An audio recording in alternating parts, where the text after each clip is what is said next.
En psychologie, le terme idée fixe désigne une pensée impossible à enlever de son esprit. Les médias en ont eux aussi.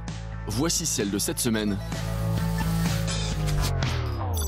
L'idée fixe des journalistes du Parisien, c'est de voir disparaître ce petit encadré, l'éditorial du journal. On le retrouve notamment dans la presse d'opinion, comme Libération ou Le Figaro. C'est là que la direction du journal donne son point de vue sur l'actualité. Or, selon les journalistes du Parisien, cela ne correspond pas à l'ADN de leur quotidien, qui se veut neutre, fédérateur et non partisan, comme nous l'explique l'un des membres de la rédaction. Le Parisien n'est pas un journal d'opinion, ça l'a jamais été. C'est pour ça que la présence de temps en temps d'une opinion de la part de la direction de la rédaction pourrait faire qu'on prête le flanc à des critiques, alors que globalement on est irréprochable de ce point de vue-là. Les journalistes pointent du doigt certains éditos qu'ils jugent pro-Macron, comme celui-ci en juin dernier. L'innovation sous toutes ses formes, c'est la marque de fabrique de l'équipe Macron, et il faut bien reconnaître qu'elle a longtemps manqué. Selon la direction du journal, les lecteurs sont attachés à ce point de vue subjectif sur l'actualité, qui présente à leurs yeux un autre intérêt. L'autre argument de la direction de la rédaction, c'est que l'édito permet d'être présent dans les revues de presse. Mais pas plus tard que ce matin, j'ai entendu une revue de presse citant Le Parisien. Ça y est, les hommes s'engagent, c'est à la une du Parisien. Donc l'édito n'est pas nécessaire à la présence du Parisien, à la visibilité du Parisien dans les revues de presse.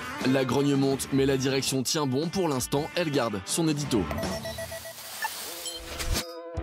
Меня зовут Ксения Собчак. Мне 36 лет. И как любой другой гражданин России, я теперь имею право баллотироваться в президенты. Elle était jet-setteuse, animatrice, journaliste et l'une des personnalités médiatiques les plus connues de Russie. Désormais, l'idée fixe de Ksenia Sobchak, c'est de devenir présidente de son pays avec un programme plutôt simple. Ксения Собчак, кандидат против всех. Si sa candidature n'inquiète pas beaucoup le Kremlin, la télévision publique russe s'est empressée de la discréditer. Ainsi, sur la chaîne Russie 24, le présentateur commente les dernières photos Instagram de Ksenia Sobchak et ironise sur son emploi du temps lors de son passage à Paris. Ну, например, в компании вот такого обаятельного и улыбчивого мулата с сильными руками делал Собчак, цитата, «жесткий массаж в перерывах между модными показами в Париже». Сколько вечеров провели вместе, не уточнила. Но в любом случае повод посудачить дала. Почти как Франсуа Олланд в те времена, когда он в том же Париже навещал свою любовницу на мопеде.